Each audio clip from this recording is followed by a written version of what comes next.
It's Luke from the movie boards, and we've got another culinary tribute to Monty Python. This was basically inspired seeing the spam sketch on SBS on Monty Python, mostly live Friday night. Anyway, we have 10 different methods of cooking spam, and I'm going to give it a taste test. We have spam as is, or come see if we're going to be all fancy.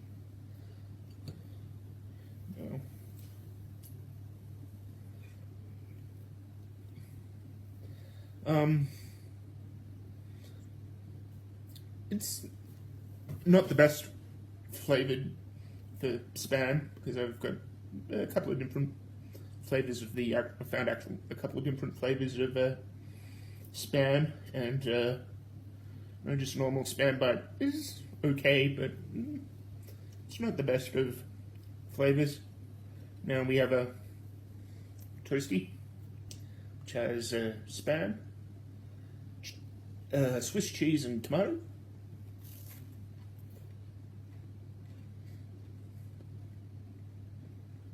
A bit better than just spam as is. Kind of a good idea if you're looking for a interesting sandwich.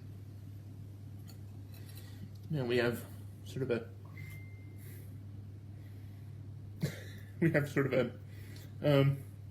spam and sausage patty or meatball sort of thing.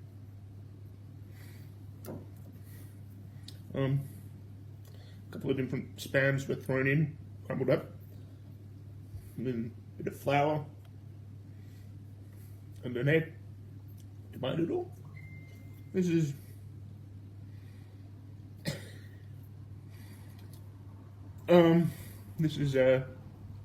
actually okay. Still has that spam classic vibe, and it's kind of good. Now, moving right along, right here with the normal spam, we have a Greek-inspired spam salad, which has feta, spam, cucumber, and calamari olives in there. I'll add a little bit of tomato too, and get a good taste of it all.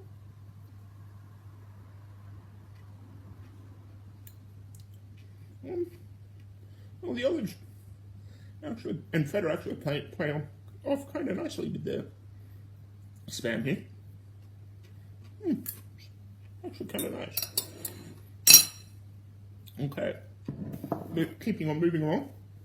Now, some of this stuff probably should have been deep fried, but sort of in the interest of being healthy, well, at least trying to be healthy, considering my weight, I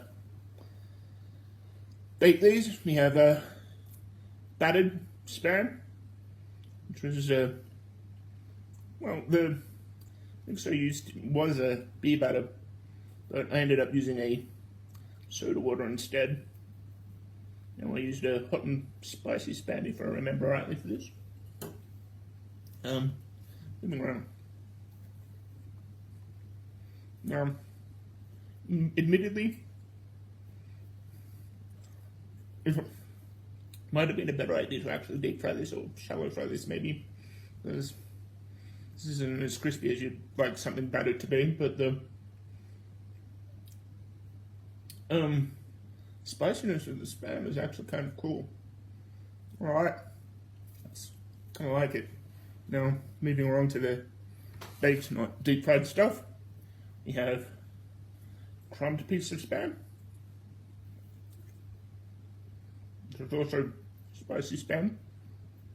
Now, I actually managed to get a hold of a southern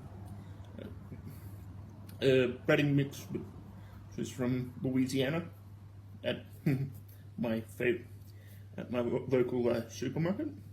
So it really does kick off the spiciness of the Spam there.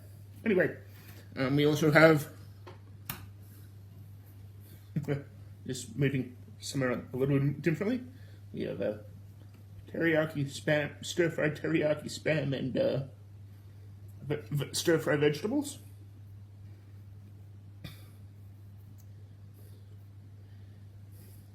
Get a nice little bit of everything.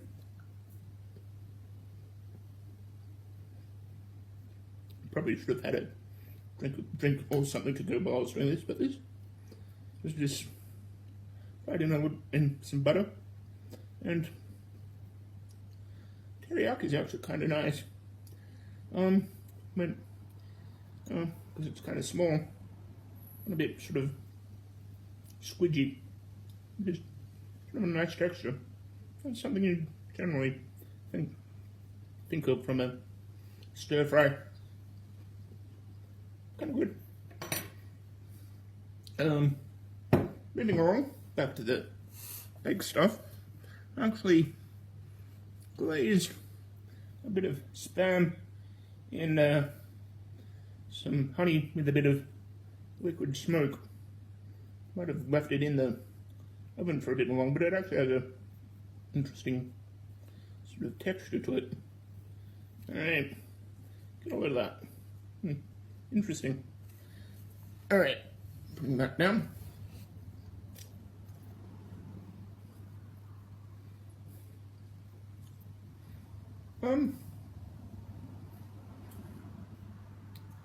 Definitely do. Wow, it's actually kind of nice.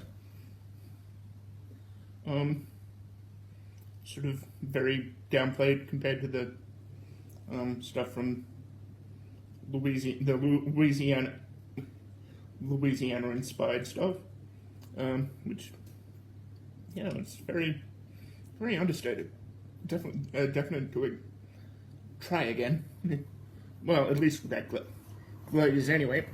Now, this was cooked in the same roasting pan, and we have a bit of Spam that was wrapped in bacon.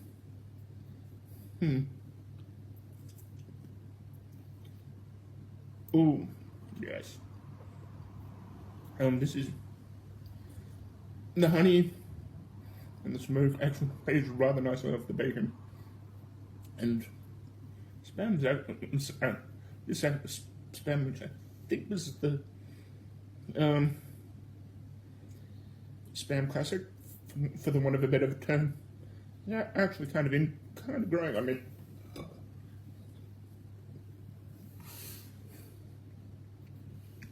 Okay, moving some plates out of the way here. We have one last thing. Spam and egg. Now, so you know, it's a fried egg with a piece of teriyaki Spam, just to make things interesting. All right.